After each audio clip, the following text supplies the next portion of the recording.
Soyez tous les bienvenus, tout particulièrement ceux qui sont de passage ou qui sont là pour la première fois. Que le Seigneur nous bénisse. L'apôtre Paul écrit dans sa lettre aux Philippiens, au chapitre 4, versets 8 et 9, « Frères et sœurs, portez vos pensées sur tout ce qui est vrai, tout ce qui est honorable, tout ce qui est juste, tout ce qui est pur, tout ce qui est digne d'être aimé, tout ce qui mérite l'approbation, ce qui est synonyme de qualité morale, ce qui est digne de louange, ce que vous avez appris, reçu et entendu de moi, et ce que vous avez vu en moi, mettez-le en pratique. Mettez-le en pratique. Et le Dieu de la paix sera avec vous. » Quel programme que l'apôtre Paul nous encourage à mettre en pratique. N'oublions pas, nous sommes la Bible pour ceux qui ne la lisent pas. J'aimerais vous demander de vous lever pour la prière.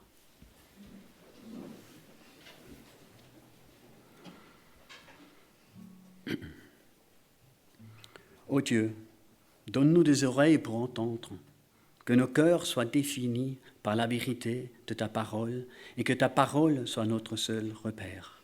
Oui, Seigneur, nous voulons également te remercier car tu es parmi nous par ton esprit ce matin, que tu puisses toucher nos cœurs, que nous puissions te rendre un culte qui t'est dû. Nous voulons vraiment te louer, te glorifier, te bénir et t'adorer, toi, notre seul et vrai Dieu. Nous voulons aussi te prier pour tous ceux qui sont encore en vacances, tous ceux qui n'ont pas pu se déplacer car ils sont malades. Seigneur, veuille les visiter, veuille les encourager, veuille les bénir tout particulièrement. Merci pour ta présence. Honoré et béni sois-tu. Alléluia. Amen. Vous pouvez prendre place ou pour ceux qui veulent, vous pouvez rester debout pour le chant tel que je suis.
L'adoration oriente nos pensées vers Dieu et nous conduit de la méditation individuelle à la louange collective. Elle nous aide à considérer et apprécier la personne du Seigneur. Tu es le Créateur.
Saint, Saint, Saint est le Seigneur Dieu, le Tout-Puissant, celui qui était, qui est et qui vient. Tu es digne, notre Seigneur et notre Dieu, toi le Saint, de recevoir la gloire, l'honneur et la puissance, car tu as créé toutes choses, et c'est par ta volonté qu'elles ont été créées et qu'elles existent. Lumière du monde.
Seigneur, ouvre nos lèvres maintenant pour que nos bouches proclament tes louanges.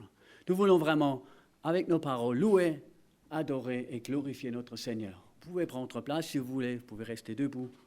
Sentez-vous libre.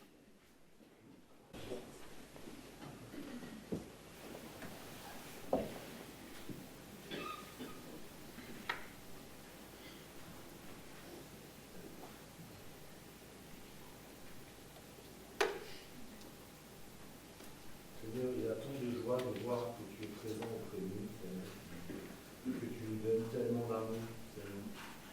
Merci pour qui tu es, merci pour ta présence auprès de nous, merci pour l'attention, l'amour que tu nous portes à chacun, Seigneur. Merci encore de te glorifier, Seigneur, en ce jour, avec nous, en ta présence, Seigneur, et merci de partager ton amour que tu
restes le même d'âge en âge, d'éternité en éternité. Tu es un Dieu merveilleux, un Dieu glorieux, un Dieu majestueux, le Dieu de l'éternité, le Dieu de gloire et de majesté, à qui tout homme, toute la création loue et honore, Seigneur. Je veux te louer et t'honorer parce que tu es digne de louange et digne d'adoration. Louange et gloire à toi.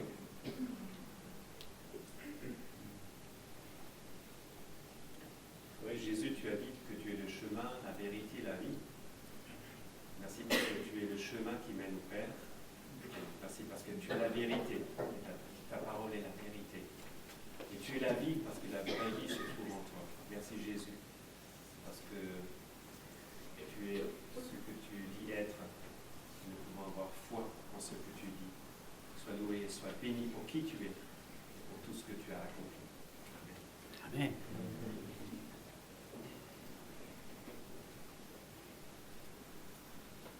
Nous avons béni l'Éternel.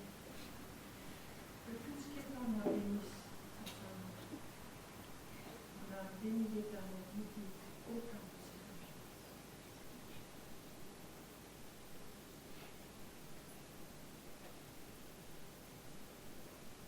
Seigneur, tu es la lumière du monde, en toi il n'y a point de ténèbres. Merci parce que celui qui nous a rachetés, celui qui nous a sauvés, celui qui nous a réconciliés, nous le Père, par ta mort à la croix. Merci pour tout ce que tu as fait pour nous. Et merci parce que tu nous aimes tels que nous sommes. Seigneur, nous n'avons pas besoin d'être différents. Seigneur, mais tu nous connais mieux que nous-mêmes nous connaissons. Seigneur, nous avons de la valeur à tes yeux. Nous sommes précieux et précieux, Seigneur. Et Seigneur, merci pour ta attention que tu portes envers nous. Seigneur, merci parce qu'en toi, il n'y a aucun nombre de variations. Seigneur, tu restes toujours le même, d'éternité en éternité. Merci aussi pour ta parole, qui est lampe à nos pieds et lumière sur notre sentier. Merci pour la liberté que nous avons encore de pouvoir l'ouvrir, de pouvoir la lire, de pouvoir la méditer, Seigneur. Et quelle grâce, Seigneur. Merci pour la famille aussi que nous formons en toi, Christ, qui est notre chef, qui est le chef de l'Église. Et Seigneur, nous sommes tellement reconnaissants que tu es notre chef. Seigneur, c'est toi seul qui dois être élevé dans ce lieu ce matin. C'est ton nom qui doit être élevé, aucun autre nom. C'est que vers toi que nous devons tourner nos regards. Celui qui est au-dessus de toutes choses, mais celui qui nous aime comme personne ne nous aime. Seigneur, ce matin, je veux te dire que je t'aime, Jésus. Avec mes faibles mots, Seigneur, je veux dire que je t'aime. Nous voulons dire que nous t'aimons, Seigneur, parce que tu nous as aimés du premier. Seigneur, parce que tu as tout fait pour nous, Seigneur. Seigneur, que toute la gloire, la louange, l'honneur, l'adoration te reviennent. Seigneur, de nos cœurs, Seigneur, en toute humilité, Seigneur. Aide-nous à rester petits afin que tu deviennes grand en nous, Seigneur. Alléluia. Amen. Amen.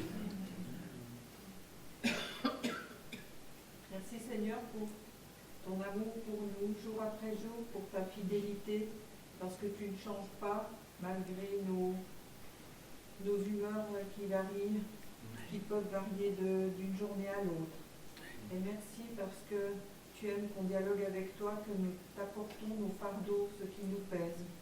Et ce matin, je voudrais t'apporter la famille d'Aline, les enfants, le mari, afin que tu leur fasses du bien, que tu les aides au seuil de cette rentrée, de la reprise des activités. J'aimerais aussi t'apporter le frère d'Elisabeth, qui vit ses derniers instants. Seigneur, qu'il puisse encore recevoir un rayon divin de ta part et qu'il puisse mettre sa vie en règle si cela doit se faire. Et j'aimerais aussi t'apporter dans cette communauté Annie qui passe par cette maladie qui dure. Je demande vraiment aussi de la soutenir et merci parce qu'elle est en bénédiction dans cette communauté.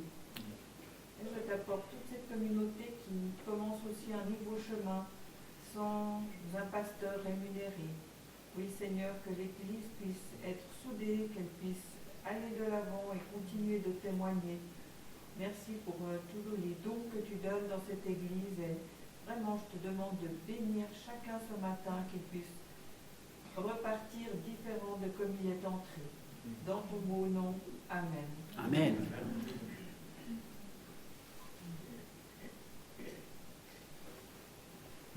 bénédiction, Seigneur, parce que tu nous accordes ta paix dans toutes nos tentatives et les efforts de mettre en pratique ta parole. Merci parce que ta paix est donnée. Je te prie ainsi pour les enfants, les jeunes qui reprendront bientôt le chemin de l'école. Et je te demande, Seigneur, que tu leur accordes aussi la paix, la protection lors des déplacements, lors des apprentissages sur les bancs de l'école. Nous te prions pour qu'ils puissent regarder à toi et qu'ils puissent contempler combien tu es beau, merveilleux, et que tu es partout là où il y a toutes ces tentatives ou efforts de mettre en pratique ta parole.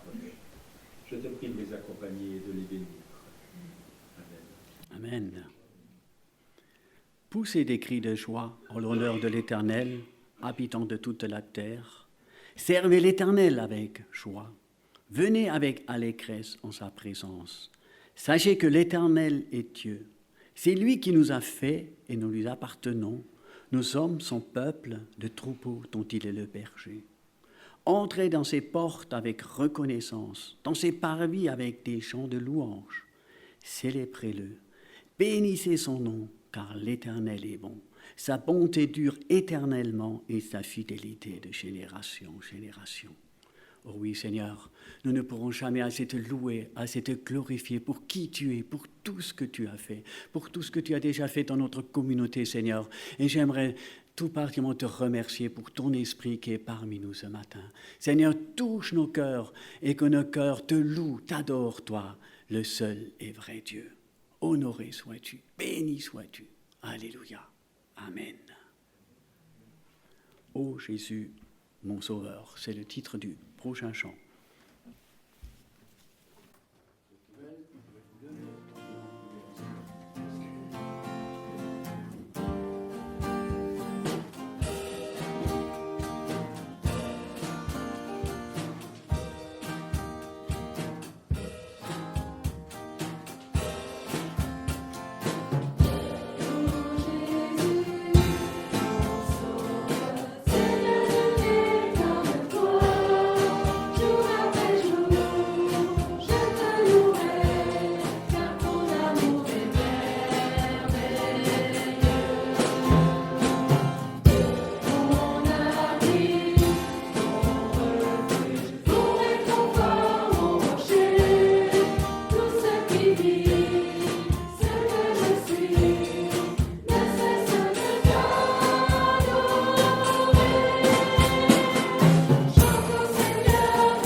Reprendre place Gloire soit rendue au Père, au Fils et au Saint-Esprit, comme au commencement, aujourd'hui, éternellement. J'aimerais continuer avec une lecture dans Proverbe 3, versets 1 à 9. Mon fils, n'oublie pas mon enseignement, et que ton cœur garde mes commandements, car ils prolongeront la durée de tes jours, les années de ta vie, et ils augmenteront ta paix. Que la bonté et la vérité ne t'abandonnent pas. Attache-les à ton cou, écris-les sur la table de ton cœur. Tu trouveras ainsi grâce et bon sens aux yeux de Dieu et des hommes. Confie-toi en l'Éternel de tout ton cœur et ne t'appuie pas sur ton intelligence. Reconnais-le dans toutes tes voies et il rendra tes sentiers droits. Ne te prends pas pour sage, crains l'Éternel et détourne-toi du mal. Cela apportera la guérison à ton corps et un rafraîchissement à tes os. Honore l'Éternel avec tes biens et avec les premiers de tout produit. Le roi dans sa splendeur.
Alléluia, nous avons un grand Dieu. Il est présent ce matin parmi nous.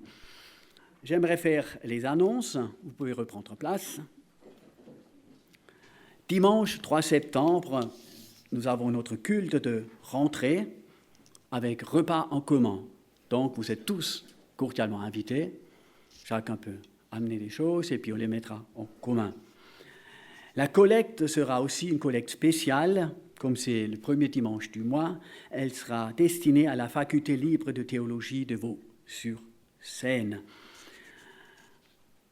J'aimerais aussi encore vous dire que n'oublions pas notre comédie musicale fin septembre. Donc, invitez autour de vous, faites de la publicité pour cette grande comédie musicale à Preuchdorf. Il y a 400 places, donc c'est l'après-midi et le soir, donc 800 places à remplir. Donc, voilà, bon courage à tous et annonçons le Seigneur. Il y a une réunion de préparation mardi soir, monsieur, ça concerne. Oui, d'accord. Il y a aussi Christian qui a une annonce.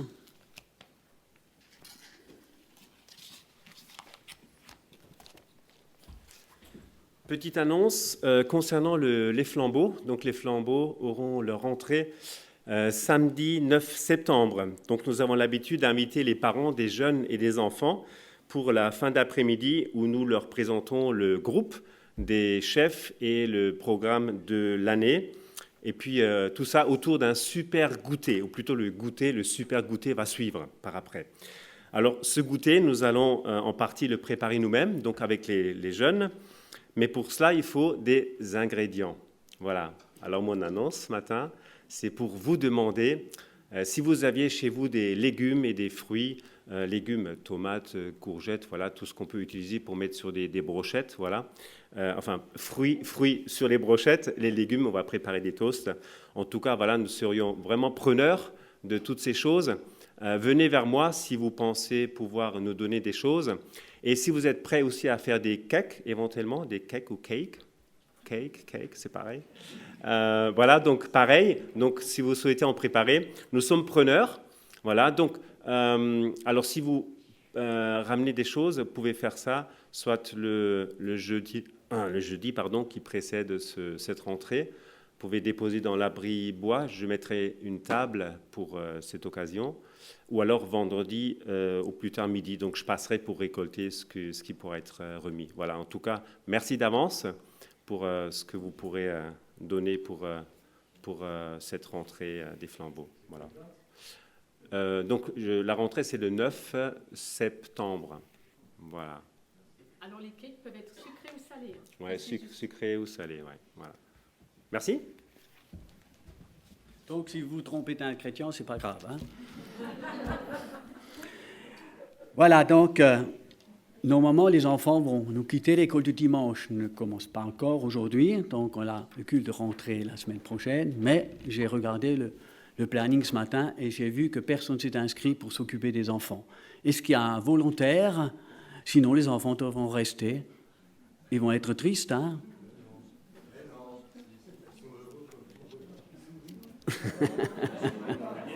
Hein? Hein? Oui, donc pour ceux qui veulent, vous pouvez nous quitter pour faire des jeux de société.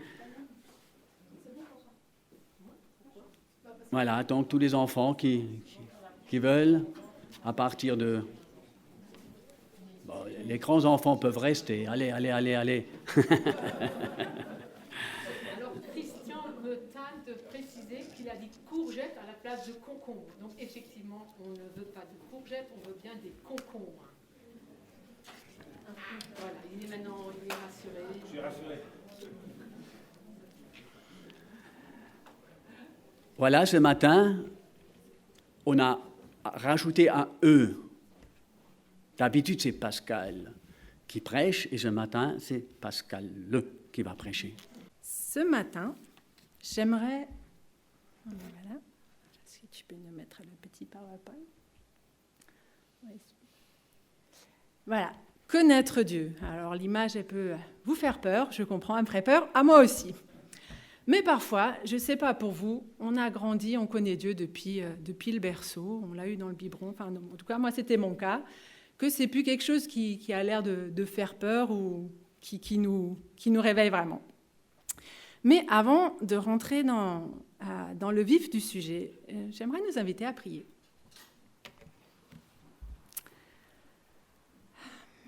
Oui, Seigneur éternel, nous voulons venir et te rencontrer. Merci parce que c'est le désir de ton cœur de nous rencontrer. Et c'est ma prière ce matin que cette rencontre puisse transformer nos vies, transformer nos cœurs. Seigneur, que tu puisses être le bienvenu dans ce moment-là et qu'ensemble nous puissions nous émerveiller toujours plus de qui tu es. En ton nom, Jésus. Amen. Alors, vous connaissez tous un iceberg, du moins connaître. Qui c'est qui a déjà vu une photo d'iceberg? Bon, hormis de ce jour-là. Voilà. Qui c'est qui a déjà vu un iceberg en vrai? Personne. Alors, avant de commencer de plonger dans la connaissance de Dieu, j'aimerais simplement qu'on réfléchisse un petit peu c'est quoi les différents niveaux de connaissance qu'on peut avoir de quelque chose ou de quelqu'un. Si maintenant on imagine connaître une personne. Alors il y a la connaissance publique, c'est comme vous et moi, on connaît une photo d'iceberg parce qu'on l'a vue sur un média, sur Internet ou quelque chose. C'est un peu, on peut connaître une personne, voilà, elle a un profil Facebook, où on a entendu parler du président, on l'a vu à la télé, mais ce n'est pas une connaissance personnelle qu'on a rencontrée. Comme dans le monde, il y a plein de gens qui peuvent connaître Dieu, Jésus-Christ, mais voilà, ça reste du domaine factuel, il y a un nom, mais il n'y a rien de plus. Puis il y a une connaissance sociale. C'est quelqu'un qu'on a rencontré personnellement. C'est le collègue de travail, c'est la caissière du supermarché, c'est quelqu'un qui a un visage, un nom, à qui on a échangé quelques paroles. Et parfois, on peut être cette personne qui voilà, s'adresse à Dieu dans la prière, mais sans vraiment savoir qui il est vraiment. Mais bon, c'est une possibilité. Et puis, il y a une connaissance personnelle. Alors là, l'iceberg, il a un peu du sens, c'est quand on descend en profondeur. Là, vous avez la vue qu'on voit sous l'eau, mais quand vous êtes dans un bateau, vous ne voyez pas l'iceberg d'en bas. C'est bien connu, l'histoire du Titanic, n'est-ce pas? Donc, c'est quand on se rapproche d'une personne qu'on a laissé entrer dans notre vie, avec qui on a partagé son histoire, avec qui on a partagé des joies, des peines. Ça peut être vraiment un ami, un frère, une sœur à l'église, qu'on a laissé entrer. Et puis, il y a une connaissance intime. Alors, c'est la connaissance limite du plongeur qui allait toucher l'iceberg, ou du scientifique qui l'a étudié en profondeur et qui connaît un petit peu tout son fonctionnement. Mais c'est aussi la connaissance, et c'est le mot-clé un peu que j'avais à cœur de vous partager ce matin. C'est un mot hébreu, yada. C'est le mot hébreu, quand vous recherchez dans l'Ancien Testament, en fait, toutes les fois, plein de fois où le mot est transmis connaître, c'est en fait la racine, c'est yada. Et quand on regarde les différentes façons, on voit qu'il y a une façon de connaître qui n'est pas juste factuelle, qui n'est pas juste sociale, mais qui peut être aussi très intime. Adam a connu Ève, et c'est comme ça qu'ils ont eu Caïn. Je ne vous apprends rien si je vous dis que ce n'était pas une connaissance intellectuelle qu'il a eue de Ève pour avoir des enfants. C'était en fait même une connaissance très proche. Mais avant de plonger dans le vif du sujet, j'aimerais simplement laisser la parole de Dieu nous interpeller. Donc ce n'est pas un texte en précis, mais vraiment le fil au travers de la Bible qui nous invite à connaître Dieu.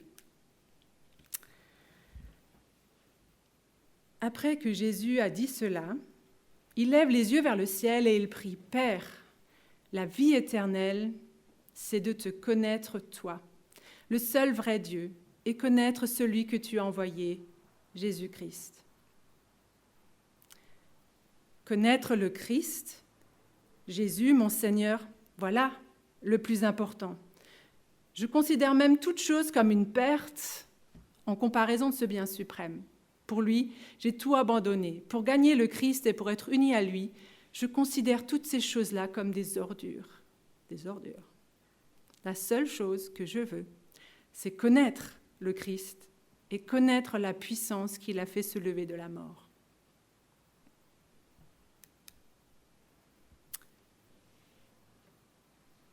Il n'y aura plus ni mal, ni violence sur toute la montagne sainte du Seigneur. En effet, la connaissance du Seigneur remplira le pays, comme l'eau remplit les mers. Moi, je suis le bon berger. Je connais mes brebis, elles me connaissent. Seigneur, tu regardes jusqu'au fond de mon cœur et tu me connais parfaitement. Avant de te former dans le ventre de ta mère, je te connaissais, dit l'Éternel. Avant ta naissance, je t'ai choisi pour me servir. Le Seigneur crie, arrêtez et reconnaissez que je suis Dieu. À quel niveau connaissons-nous Dieu? Alors c'est une question que je vous ouvre à chacun personnellement. On a des exemples de gens dans la Bible qui connaissaient Dieu à différents niveaux. Israël connaissait les actes miraculeux de Dieu. Moïse connaissait les voies de Dieu. Et quand c'était chaud, quand il n'y avait pas d'eau, quand il n'y avait pas à manger, Moïse savait se confier à Dieu, alors qu'Israël se plaignait. Le frère aîné du fils prodigue connaissait son père, donc c'est la parabole que Jésus donne, qui illustre Dieu le Père. Il le connaissait, il avait passé sa vie entière dans la maison du Père, mais il ne connaissait pas le cœur de générosité de son propre papa, même en vivant avec lui. Il ne connaissait pas son cœur de compassion. Les scribes, les pharisiens connaissaient la Bible sur le bout des doigts, pouvaient vous réciter la Torah sans problème, mais ils avaient Dieu devant eux et ne l'ont pas connu dans la personne de Jésus. En fait, ces exemples nous montrent qu'on ne peut pas connaître Dieu ou connaître quelqu'un sans y mettre une intention. On peut même être marié à quelqu'un pendant 25 ans et pas réellement la connaître. Alors, ce matin, ma question, c'est est-ce qu'on a une histoire commune avec Dieu? Quand on me dit, voilà, je connais mon papa, j'ai grandi avec lui, ça fait des années, on a vécu ça et ça et ça ensemble, dans des situations difficiles, dans des situations faciles. Mais quelle histoire, quel souvenir est-ce que nous avons avec Dieu? Quel moment on chérit dans notre cœur d'avoir passé avec lui? Comment on a passé des vacances avec quelqu'un, on a fait de super souvenirs ensemble?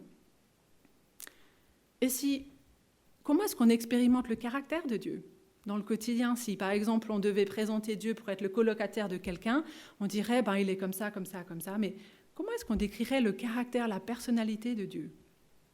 Alors, ce matin, bien sûr, la base est évidente, on ne peut pas connaître Dieu sans Jésus. Et je vais pas plonger particulièrement là. Et il y a plein de manières dans lesquelles Dieu se révèle. Et ce n'est pas exhaustif ce matin. Mais ce que j'ai eu à cœur, c'est simplement de revisiter des pratiques très anciennes, des pratiques de plus de 2000 ans. Lire la parole, prier, la communion fraternelle. C'est pas nouveau. Et pourtant, j'aimerais voir si ensemble on peut voir comment est-ce qu'on peut retrouver la joie de les vivre, comment on peut retrouver la joie à les pratiquer et puis un élan à vouloir plus connaître Dieu. Parce qu'en fait, ces pratiques, elles peuvent devenir des fins en elles-mêmes. On peut venir à l'église pour venir à l'église. On peut lire la Bible pour avoir lu sa Bible. On peut avoir prié pour se sentir bien d'avoir prié. Mais en fait, on perd le but. Le but, c'est de rencontrer et connaître Dieu. Et du coup, c'est mon but ce matin d'essayer de voir comment est-ce qu'on peut retrouver notre joie à connaître Dieu au travers de rythmes de la vie chrétienne ensemble. Il y a des choses où je baigne plus dans la culture française depuis longtemps. Du coup, il y a des choses qui me marquent par contraste par rapport à la culture laotienne. Et du coup, il y a des choses qui m'interpellent. Et ce matin, l'image que je voudrais utiliser... Ah oui, c'est par là qu'il faut que je... Voilà. Désolée, vous ne les voyez pas. C'est l'image de la parabole de Jésus que vous connaissez probablement, de la graine semée dans différents terrains, et ça ne pousse pas dans tous les terrains. Donc on a avec les oiseaux qui piquent les graines, les rochers qui font que les racines ne sont pas profondes, les ronces qui étouffent, et puis la bonne terre. Alors en discutant avec ma maman, j'avais envie de rebaptiser les limaces, la météo et quoi d'autre, les maladies, n'est-ce pas, pour toutes les jardinières de notre coin qui luttent désespérément à faire pousser quelque chose avec enthousiasme, mais simplement pour donner une image dans notre vie. On a tous la Bible et on a tous accès à une dizaine de versions au bout de notre téléphone si on veut. Et pourtant, des fois, ça pénètre juste pas, ça change rien en nous. C'est sec. ou pas. Je ne sais pas, je ne connais pas votre vie en particulier. Mais ma question, c'est quand vous regardez votre cœur ce matin, l'impression que ce terrain, il est comment? Est-ce que c'est l'impression qu'il y a quelque chose qui pousse, que vous êtes encouragé? Ou est-ce que l'impression que c'est sec et il y a des ronces et vous ne savez pas quoi faire? Ce matin, il y a différentes choses qu'on va pouvoir prendre en main. On va vouloir prendre en main certains de ces rochers qui nous empêchent, certaines de ces ronces qui nous empêchent de laisser la parole de Dieu grandir et la connaissance de Dieu grandir en nous. Et on va avoir le choix, est-ce qu'on veut les garder ou est-ce qu'on peut les jeter? Ça, personne, Dieu ne nous forcera pas. Et puis d'un autre côté, il y a le fertilisant de Dieu, l'eau de Dieu, fertilisant de Dieu, du compost, parce que dernière nouvelle, ça sentait pas forcément bon, et c'est pas forcément beau. Mais on sait tous qu'il y a quelque chose de fertile qui pousse avec du compost. Donc voilà, c'est mon invitation et mon défi ce matin.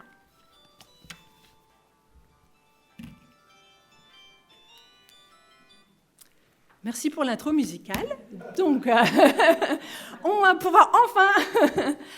Alors, imaginez une relation romantique, quelqu'un que vous connaissez ou quelqu'un autour de vous, et ces deux jeunes qui viennent vous voir et ils disent « Ah, on veut se marier », et puis vous êtes un peu inquiet parce que vous réalisez que les seuls sujets de conversation que ces deux jeunes ils ont, c'est qu'est-ce que j'ai le droit de faire, qu'est-ce que j'ai pas le droit de faire, et qu'est-ce que tu veux que je fasse.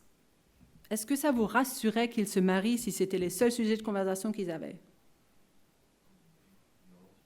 Rassurez-moi. Rassurez-moi. On imagine quand même, et j'espère que c'est l'expérience pour vous, qu'il y a une connaissance quand même qui va au-delà de qu'est-ce que je peux faire, qu'est-ce que je veux faire, qu'est-ce que tu veux que je fasse. Et pourtant, parfois, c'est comme ça qu'on ouvre la Bible. Bon, qu'est-ce qu'il faut que je fasse, qu'est-ce que j'ai pas le droit de faire, et qu'est-ce... Voilà. Et en France, on est un pays, j'en perds mon français, on est un pays qui, voilà, a généré beaucoup de philosophes et de gens qui ont réfléchi beaucoup, je pense, donc je suis.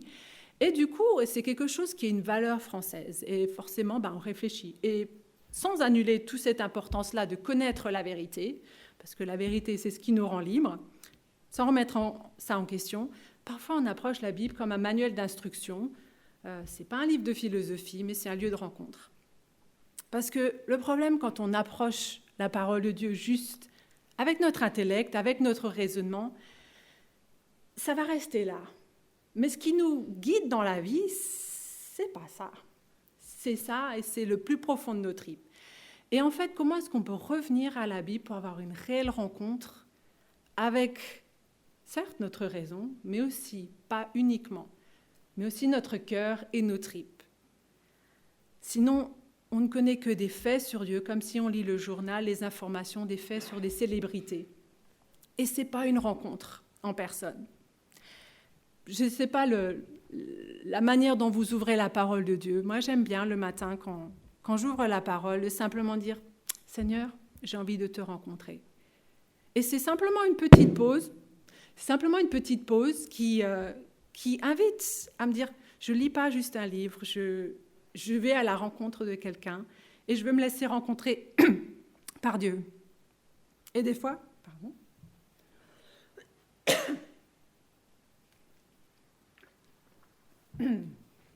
et parfois, j'ai une lecture suivie, et parfois, simplement, j'ai dit, Seigneur, où est-ce que tu veux qu'on se rencontre? Puis il me met un passage à cœur ou une référence, et simplement, Seigneur, il y a quoi sur ton cœur aujourd'hui? Parce que comme dans une relation vraie, je ne veux pas approcher la Bible juste en étant, qu'est-ce qu'il y a pour moi?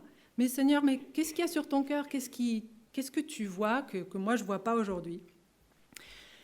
Et là, on a la chance d'être accueillis à chaque fois par quelqu'un qui est content d'être avec nous. Et ça, j'aime bien découvrir un peu la science du cerveau. Et un des chercheurs qui a fait sur la science du cerveau disait que la joie, c'est de voir le pétillant dans les yeux de quelqu'un qui communique « Je suis content d'être avec toi ». Certes, je ne vois pas le visage de Dieu à ce moment-là, mais je sais, il est content d'être avec moi. Et je peux venir, même si je suis de mauvaise humeur, même si je suis triste, ça ne va pas changer la lumière qu'il y a sur son regard. Et c'est la fameuse bénédiction de Nombre 6 qui dit que l'Éternel fasse briller son visage sur toi et t'accorde sa grâce. S'il fait briller un visage, c'est pas... ouais, t'es encore là, ça fait que 10 minutes que t'as pour moi. C'est pas comme ça que Dieu nous accueille. Il sait très bien nos manquements. Il sait très bien qu'on a peut-être que effectivement 10 minutes. Il sait très bien que ça fait 2 jours qu'on n'a pas lu la parole. Mais c'est pas ça qu'il va voir. Il va voir, ma fille, mon fils, tu es là et tu as envie de me rencontrer. Et moi aussi, j'ai envie de te rencontrer à ce moment-là.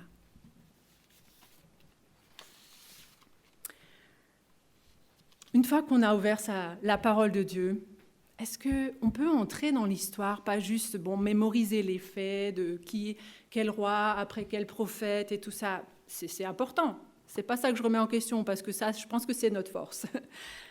Ce que j'aimerais nous inviter ce matin, c'est de dire, est-ce qu'on peut entrer avec justement notre cœur, nos émotions, nos tripes dans l'histoire. Quand vous lisez un psaume, et que le psalmiste, il dit, je suis désespéré, Seigneur, pourquoi tu m'abandonnes? Est-ce qu'on arrive à repenser à un moment où on se sentait désespéré, où on sentait, pourquoi tu m'abandonnes, pourquoi tu ne réponds pas? Et se laisser porter par cette émotion dans ce qu'on va continuer à lire. Ou alors, par exemple, en Lao, j'aime bien leur langue, il y a parfois un mot qui est l'association de 2 mots. Et le mot « comprendre », en français, c'est quelque chose d'intellectuel, quoi, on l'a compris avec notre tête. Mais on l'a aussi, comprendre, c'est littéralement entrée et cœur. Et pour moi, c'est très parlant. Si je veux comprendre quelque chose de la parole de Dieu, il faut que ça rentre dans mon cœur. Et dans mon cœur, c'est la source aussi de beaucoup d'émotions. Je lisais récemment l'histoire de Salomon. Alors, vous la connaissez peut-être, et je la connaissais aussi, mais je n'avais pas envie de lire la fin.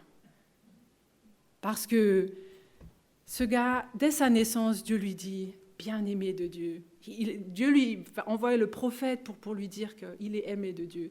Il grandit avec un père qui est l'homme selon le cœur de Dieu. Il a toutes les richesses qu'il peut avoir, il baigne dans l'or littéralement. Et il rencontre personnellement Dieu en personne à 2 reprises. Il lui donne toute la sagesse. Le gars, il a vraiment tout compris de comment fonctionne le monde. Voilà, on a Ecclésiaste, on a les proverbes, on a bien la sagesse de Salomon qui est le source de ce qu'il y a dit. Et comment est-ce qu'il termine? Par ses femmes, et à faire un autel pour le sacrifice d'enfants, pour un autre Dieu. Je ne comprends plus. Là, j'ai envie de laisser mes tripes réagir, et je suis là, mais Seigneur... Je suis vraiment triste pour toi parce que tu as investi tellement en Salomon, tu savais très bien qu'il allait finir comme ça. Mais est-ce que ça valait vraiment le coup de tout lui donner? Et c'est pour ça que j'avais pas envie de lire la fin, parce que j'étais déçue. Parce que j'étais là, mais le gars, il avait tout pour réussir, mais quand même, c'est ça ce qu'il en a fait. Et de me laisser emporter quelque part par l'émotion de qu'est-ce que Dieu ressent. Parce que quand vous ouvrez la Bible, Dieu, c'est pas juste des faits. Quand je lis le livre de Jérémie, j'ai l'impression que c'est le journal intime d'un mari bafoué. Notre Dieu est rempli d'émotions. Mais quand j'étais dans mon découragement face à Salomon, c'est là aussi que j'ai rencontré la personne et le caractère de Dieu. Je dis, mon Dieu, c'est un Dieu qui donne sans penser est-ce que ça vaut le coup. C'est un Dieu qui donne avec générosité sans se dire est-ce que c'est rentable. Parce que c'est son caractère. Et qu'il marche, quand on lit toute la Bible, c'est pas le livre des héros, c'est plutôt le livre des gens qui ont chuté et rechuté. Mais on voit toute la patience que Dieu a avancée avec l'être humain tel qu'il est. Et moi, ça m'interpelle. Et du coup, ça me rappelle que en tant que sa fille, je veux aussi apprendre à être patiente vis-à-vis des gens où j'ai investi et ça n'a rien donné. Parce que en rencontrant Dieu avec mes tripes, je peux aussi voir comment être comme lui. Quand on entre dans la parole de Dieu avec nos émotions, c'est comme si on combat la lèpre de notre cœur. Parce que la lèpre, c'est une maladie où on ne ressent plus. Et c'est pas gênant quand on a des douleurs articulaires. Mais quand on ne ressent plus et qu'on perd des doigts, quand on perd des membres, c'est bien ça le problème. Et quand on ne ressent plus rien dans notre cœur, quand on rencontre le Dieu dans sa parole, il y a une certaine lèpre qui s'est émissée dans notre cœur. Mais on a le guérison, le médecin divin, qui veut restaurer notre capacité à être en relation intime avec Dieu. Et quand je rentre dans la parole de Dieu, je vois aussi le caractère de Dieu. Alors c'est encore une fois pas mal de choses entre nous qu'on connaît. Voilà, Dieu est un père, Dieu est un époux, Dieu est un guide, Dieu est ci, Dieu est ça. Mais à quel point ça change ma vie. Pour moi, Jésus, il n'a jamais fondé une école sur des... D'ailleurs, il n'a jamais fondé d'école tout court. Il aurait très bien pu, parce que ça se faisait, voilà, les écoles rabbiniques et tout ça. Il n'a jamais fondé d'école avec des théories sur le royaume. Il avait 12 disciples et il vivait au quotidien avec eux. Et quand il leur disait « Je suis le pain de vie », il venait de multiplier du pain pour la foule.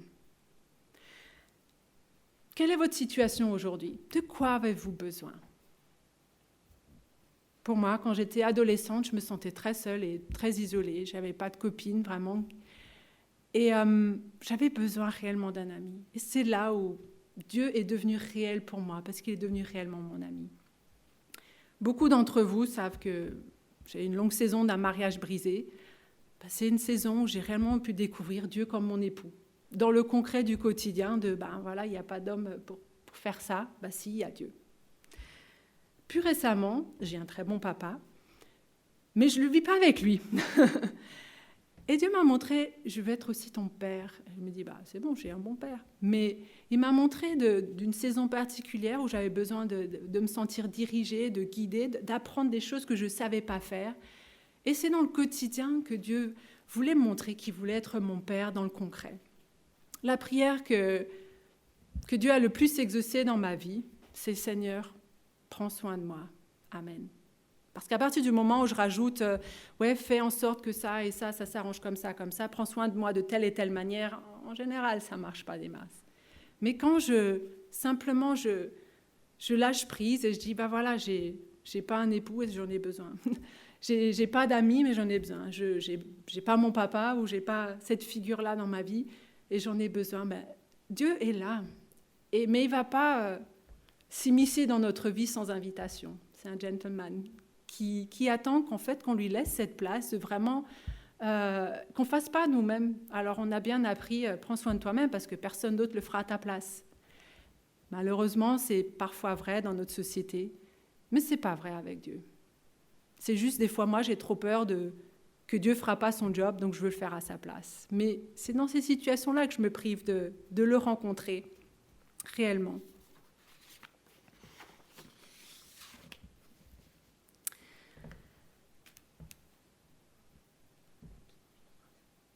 Oui, de l'autre côté.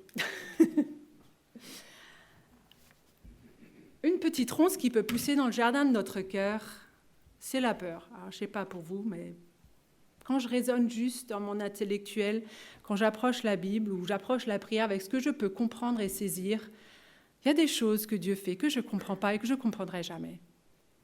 Et ça sème le doute quand je veux tout comprendre, quand je veux tout expliquer et que je suis prête à obéir qu'à partir du moment où j'ai compris, il y a une ronce qui pousse dans mon cœur et qui étouffe cette relation avec Dieu. Pendant longtemps, je me disais toujours que j'avais besoin d'une explication à ce que Dieu faisait. Mais souvent, il m'a appelée à avancer par la foi, à lâcher prise, et réaliser qu'en fait, il ne me doit rien, même pas d'explication. Et souvent, très souvent, plus tard, une fois que j'ai obéi, je regarde en arrière et je me dis, Seigneur, tu savais tellement mieux que moi. Tu savais tellement mieux que moi que cette difficulté-là, cette souffrance-là, elle était bonne pour moi. Moi, je n'avais pas envie d'y aller, je ne voulais pas le faire, je ne comprenais pas pourquoi tu me faisais passer par là. Mais ça a donné quelque chose que je ne rendrai plus.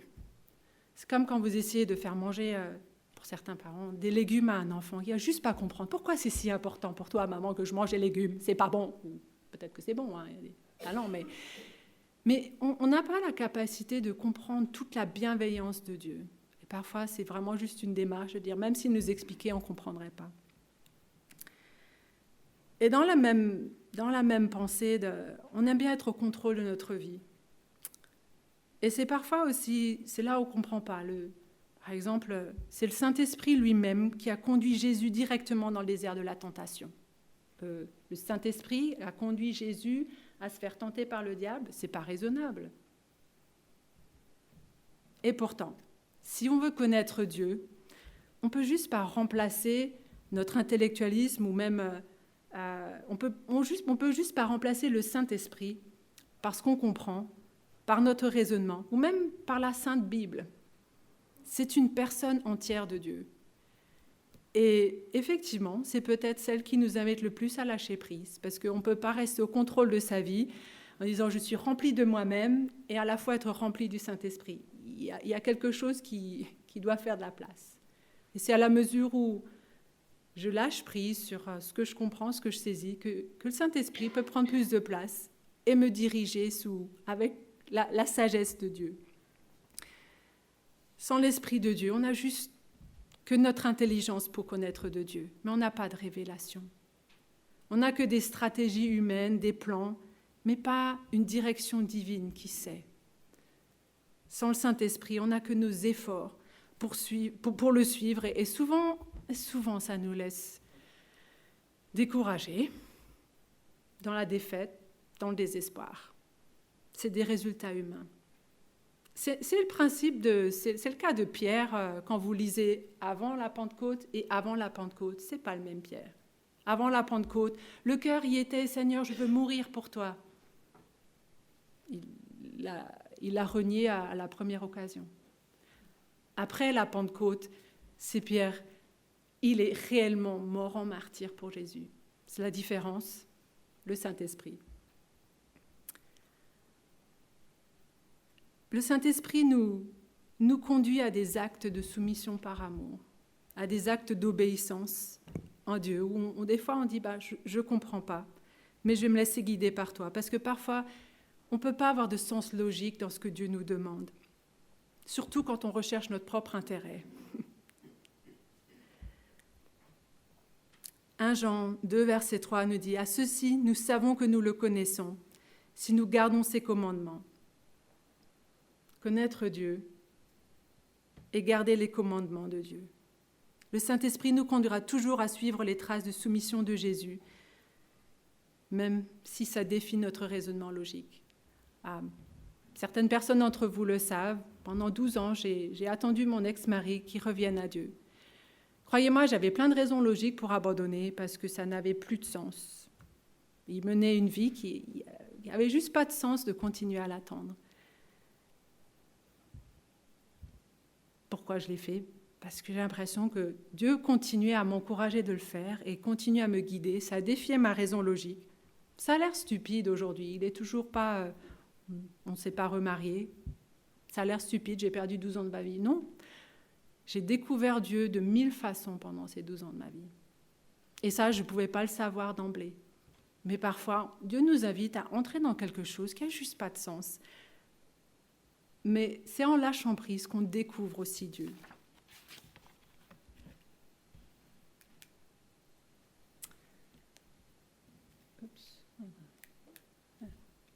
Voilà.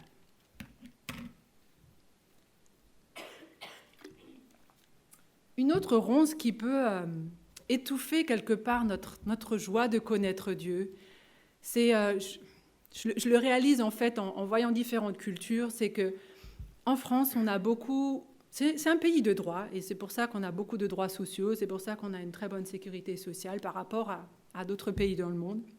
Mais parfois, ça peut nous jouer des tours. Quand on est dans cette mentalité, j'ai droit à... 1 Jean 2 nous dit que faire la volonté de Dieu, c'est le connaître. Et parfois, c'est facile de discerner c'est quoi la volonté de Dieu. Parfois, c'est pas aussi facile, mais j'ai un verset à vous soumettre. C'est écrit noir sur blanc, c'est quoi la volonté de Dieu. Soyez toujours joyeux, priez sans cesse, exprimez votre reconnaissance en toutes circonstances, car c'est la volonté de Dieu pour vous en Jésus-Christ.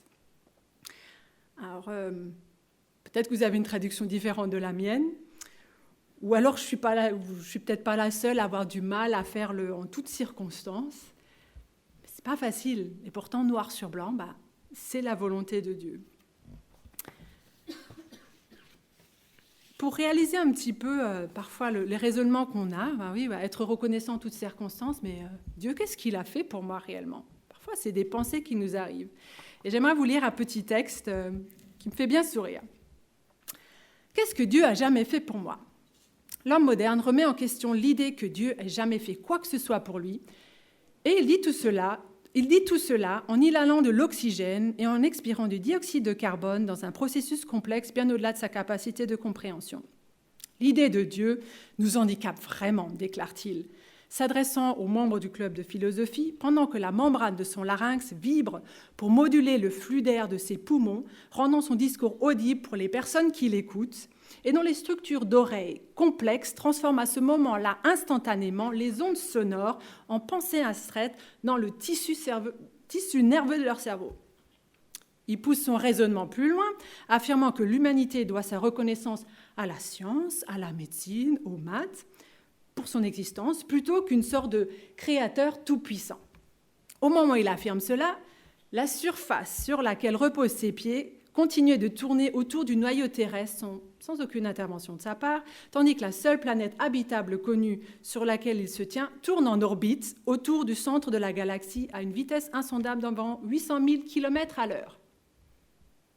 À un moment donné, au cours de son discours savamment conçu, il jette un coup d'œil autour de la pièce pour observer des hochements de tête et d'approbation de ses pairs. En faisant cela, les centaines de millions de cônes et de bâtonnets de ses yeux répondent aux stimuli visuels dans une procédure incroyablement sophistiquée. Alors que ces structures élaborées continuent de percevoir et de traiter un volume incroyable de données par seconde, il déclare qu'il est d'autant plus confiant, d'après les réactions de ceux qui l'entourent, qu'il avait prouvé sa théorie. D'ailleurs, il prévoit de détailler l'influence négative de la religion sur la société lors de la réunion la semaine prochaine, qui se tiendra dans l'annexe adjacente, à la fois un refuge chrétien pour sans-abri et un hôpital catholique. Qu'est-ce que Dieu a jamais fait pour moi?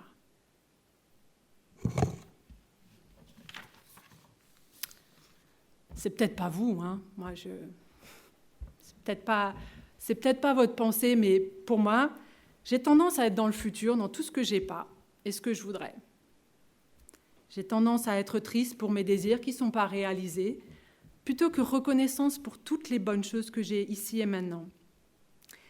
Il y a un passage très tendre dans Osée 11 où le Seigneur dit « Pourtant, j'ai appris à marcher à Éphraïm en le tenant par le bras, mais il n'a pas compris, il n'a pas connu Yada.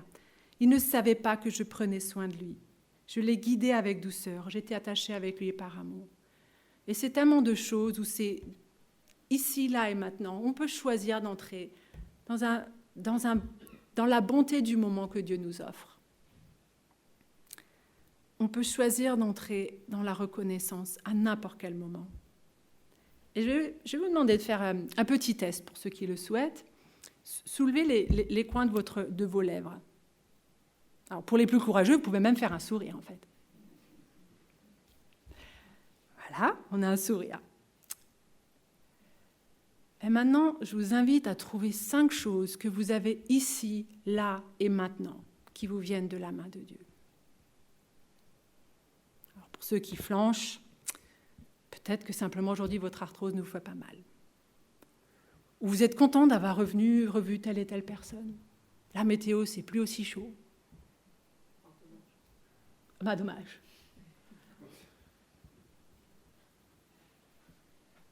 Peut-être que vous avez eu un super petit déjeuner ce matin. Quelles sont les bonnes choses que vous avez ici, là, maintenant, tout de suite, dans ce moment présent? Moi, j'ai l'impression, quand j'ai découvert cette technique, c'est un antidote à ma plainte et complainte et parfois même une transition quand je veux m'apitoyer sur moi-même. C'est-à-dire, en fait, ici, là, maintenant, Dieu me donne de son cœur généreux, de pouvoir me tenir debout là devant vous, d'avoir une famille qui m'aime, d'avoir une église qui m'accueille, d'être en vie, de connaître Dieu.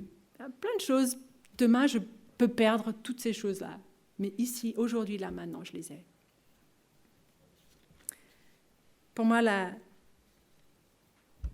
gratitude, c'est un moyen de renouveler notre joie de connaître Dieu, de joie d'être ensemble. C'est quand on apprécie la personne qu'on a dans notre vie pour ce qu'elle est, qu'on réfléchit pas à tout ce qu'elle n'est pas, ça c'est facile à voir, ça c'est automatique.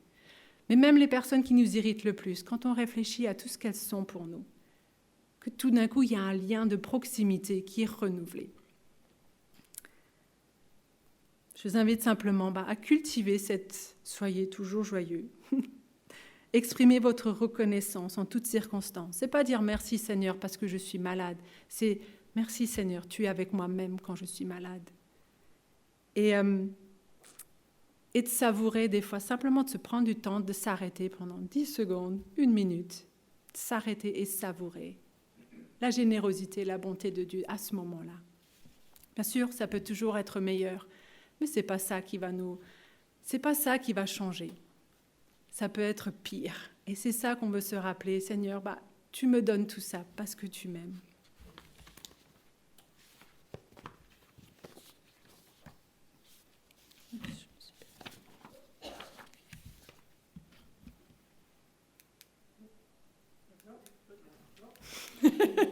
C'est bien ce que me disait Thomas, c'est là-bas que ça se passe. Après, il y a des oiseaux qui veulent notre attention chaque jour. On a 1001 choses à faire. Parfois, c'est les réseaux sociaux, les loisirs, le travail, la famille, les responsabilités. D'ailleurs, une étude a été faite que c'est l'obstacle numéro 1 dans le monde entier qui empêche les chrétiens à grandir. C'est le fait d'être trop occupés. Mais parfois, est-ce qu'on est trop occupé parce qu'on a peur de se retrouver face à soi-même, face à Dieu ? Luc 5 nous dit « Jésus se retirait souvent dans les lieux isolés et priait. » Et on peut bien s'imaginer que le Sauveur du monde avait du pain sur la planche. Mais Jésus avait besoin et voulait ce moment d'intimité avec Dieu, où il connaissait le Père par la prière et la solitude. Rien d'autre que d'être avec Dieu. Un rendez-vous sans autre objectif que simplement être ensemble. Comme Marie assise au pied de Jésus. Comme une soirée d'été que vous avez peut-être passée avec un ami ou un conjoint ou quelqu'un de proche, où vous n'avez juste pas regardé l'heure et que vous avez discuté. Et au fur et à mesure de la conversation, il y a des choses profondes qui remontent, il y a des choses plus vulnérables qui peuvent permettre d'être mises en place, d'être partagées, simplement parce qu'on se prend le temps d'être ensemble. Mais parfois, on se dit, bon, je vais passer 1 heure avec le Seigneur ce matin. Je vais même passer la matinée avec lui ce matin. Alors, j'aimerais vous inviter simplement à imaginer la scène. Vous êtes en train de prier. Seigneur, je suis contente d'être avec toi, d'avoir ce moment ensemble. Ah oui, il faut que je pense à acheter de la lessive cet après-midi. Ah, j'ai de nouveau ce mal de ventre qui m'inquiète. Ah, pardon Seigneur, on en était où ? Merci pour ce moment avec toi de calme. Bip, bip, bip. Ah mince. Oh. Puis la pensée qui vous vient, regarde, tu n'arrives même pas à te concentrer 5 minutes. Et tu voulais prier 1 heure, hein, c'est ça ? Laisse tomber, c'est pas ton niveau de spiritualité. De toute façon, tu n'as aucun contrôle sur toi. Regarde comme tu manges des sucreries. Est-ce que parfois ça vous arrive dans votre tête d'être comme ça ? Non ? Pas vous ? D'accord.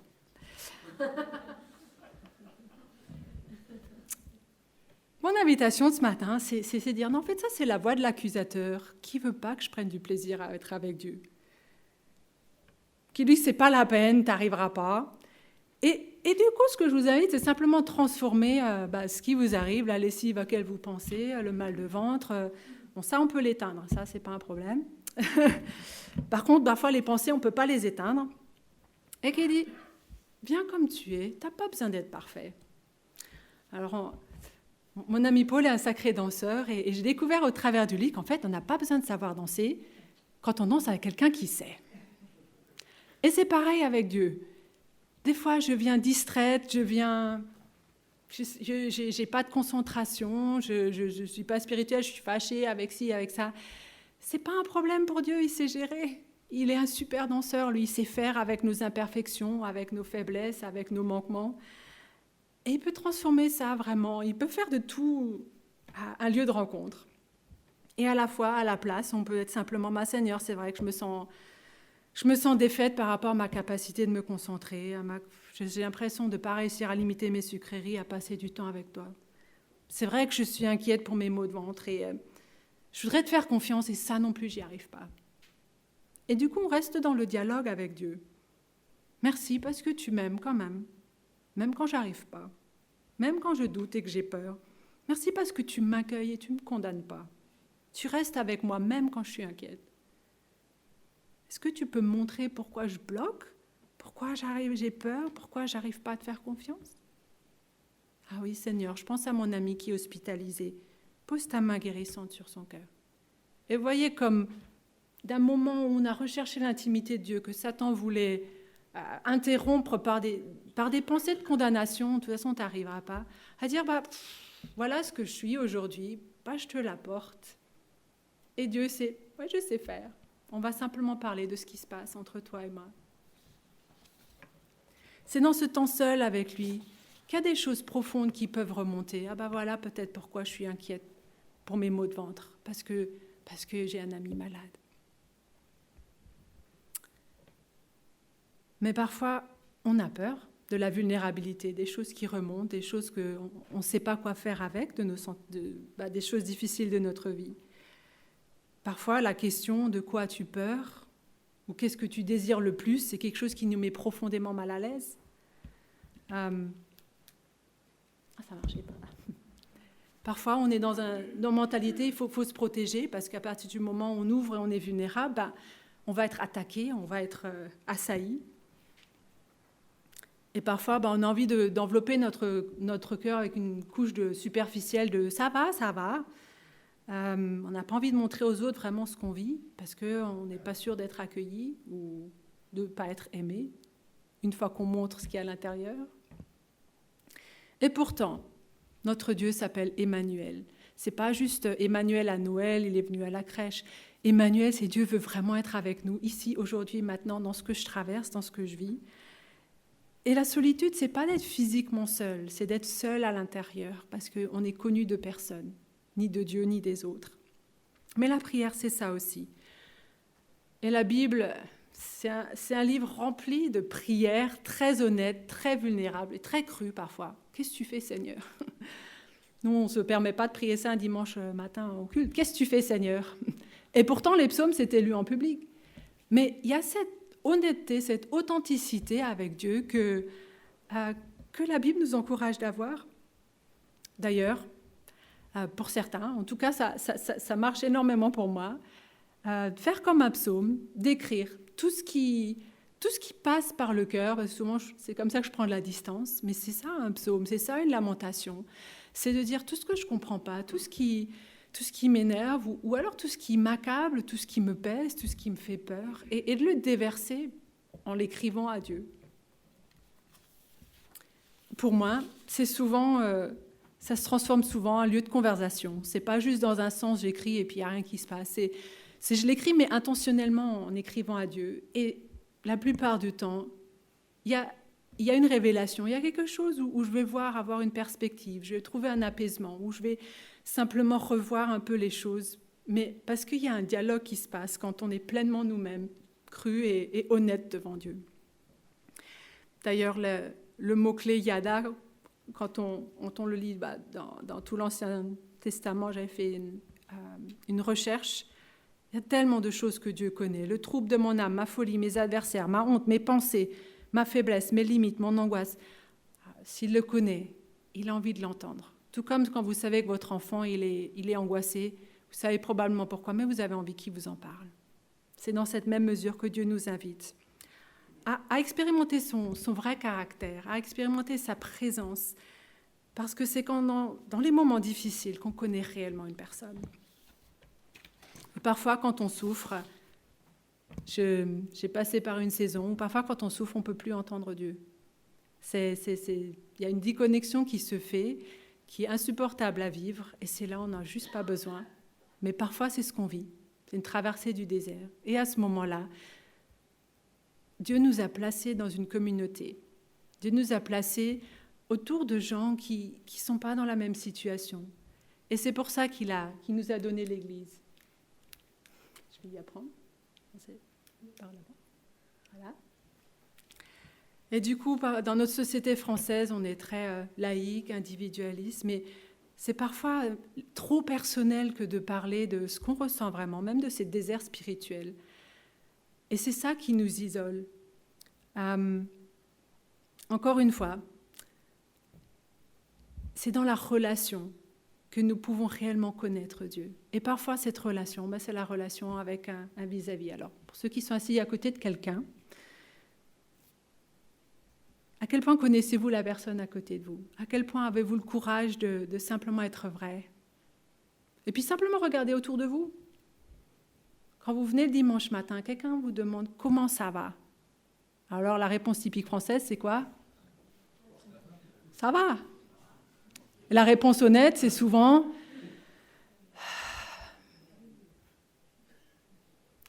et on a le choix. On peut continuer à dire ça va, ça va. Et on a le choix de dire aujourd'hui c'est pas la forme. Et je comprends très bien qu'on a des relations plus ou moins proches. Parfois, c'est prendre un risque de simplement être ouvert, de dire aujourd'hui ça va pas. Et on reste quelque part à le choix de choisir à quel point on veut donner des détails, mais simplement de voir le regard de l'autre. Je vais prier pour toi. On n'a pas besoin de détails pour prier pour quelqu'un. Et parfois, si on est cette personne chez qui ça va, quand on pose la question « comment ça va ?», c'est d'avoir un regard et de réellement s'attendre à une réponse sincère. Et quand la personne dit « ça va », mais c'est d'être aussi attentif à tous les signes que donne le corps, qui donne le visage et le ton de la voix qui dit « en fait, ça ne va pas ». Mais ça, c'est à notre portée de main, d'être honnête d'un côté, mais aussi d'accueillir l'autre avec empathie et compassion de l'autre en disant « ça n'a pas l'air d'aller fort aujourd'hui ». Est-ce que tu as envie d'en parler ou pas? Même si tu n'as pas envie d'en parler, je peux simplement prier pour toi. On connaît Dieu à travers son Église. Et ça, j'ai vraiment le privilège de pouvoir le vivre dans mon Église au Laos, où il y a des blessures qui sont venues dans ma vie au travers de relations. Mais il y a aussi beaucoup de guérisons qui viennent au travers de nouvelles façons d'être en relation. Et je crois que c'est ça, le cœur de Dieu.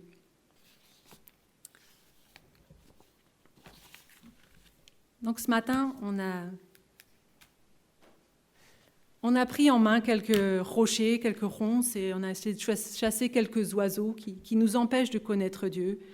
Parfois, c'est une approche de la Bible purement avec notre tête, ou le désir de rester au contrôle de notre vie, une culture de « j'ai droit à », une vie remplie de distractions non essentielles, un inconfort à faire face à nos émotions, à être vulnérables devant Dieu ou devant les hommes.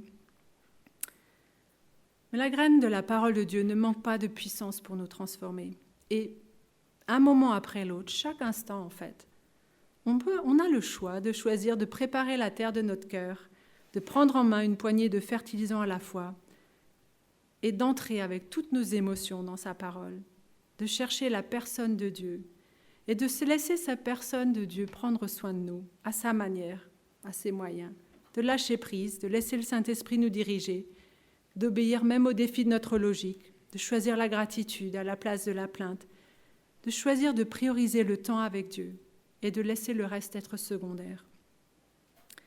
Une citation que j'aime bien qui dit « N'aie pas peur de l'échec, aie peur de réussir dans ce qui n'est pas important ». On a le choix d'ouvrir nos cœurs de manière vulnérable face à Dieu, à nos frères et sœurs, et d'être transformés par la rencontre. Je suis persuadée qu'on a été créés pour s'émerveiller. Et il n'y a aucun plaisir de découverte dans le monde qui ne va jamais égaler le plaisir de découvrir qui est Dieu, de connaître Dieu. Et le meilleur est à venir.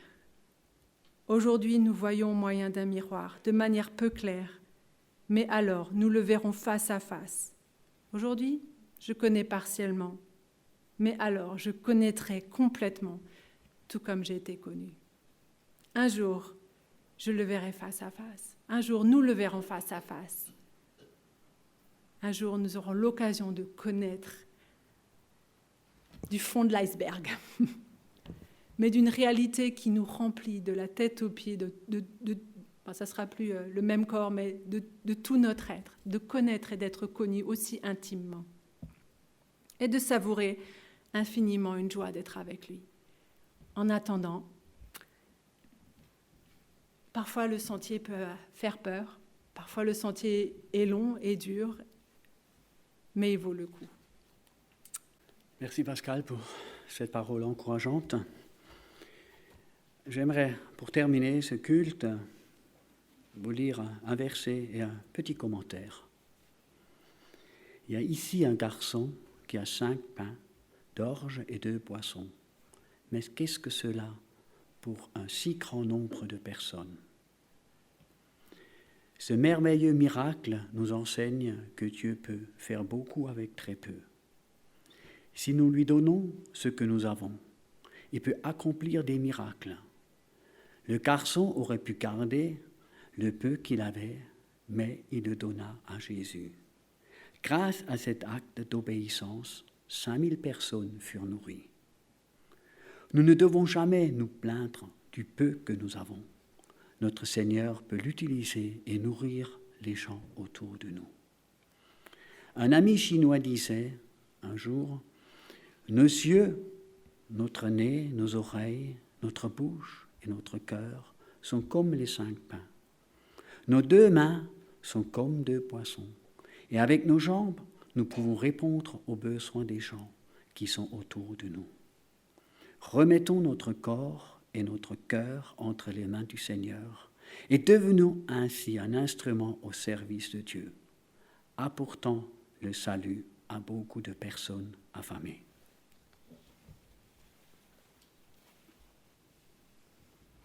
Oui, que la grâce, la compassion et la paix de Dieu soient avec vous. Que Dieu vous bénisse, bon dimanche et à la semaine prochaine.